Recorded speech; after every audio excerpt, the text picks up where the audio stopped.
आदरणीय व्यक्तित्वहरू, यस लोकार्पण कार्यक्रमका अध्यक्षज्यू तथा प्रमुख अतिथि र के अरे आसन सबै व्यक्तित्वहरूलाई मेरो नमस्कार र साथीभाइ दिदी बहिनीहरू र भाइ बहिनीहरूको पनि अरू कार्यक्रम छ, त्यो हिसाबले उहाँहरूलाई पनि बधाई दिन चाहन्छु। र यो आजको कार्यक्रम साँच्चै भन्ने हो भने प्रेरणादायक छ कि म त यति खुसी छु र मलाई उहाँहरूले बोलाउनु भयो, मौका दिनुभयो, त्यसको लागि पनि उहाँहरूलाई धन्यवाद दिन चाहन्छु।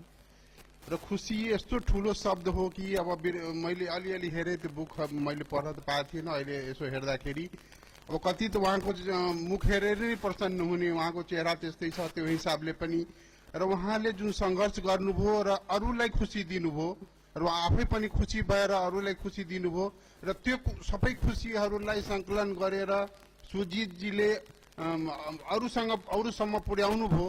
यो सबैलाई क्रम हेर्ने जाने हो भने यो सबै भाइ बहिनीहरूको लागि र नयाँ जेनेरेसनको लागि ठुलो प्रेरणादायक हुनेछ।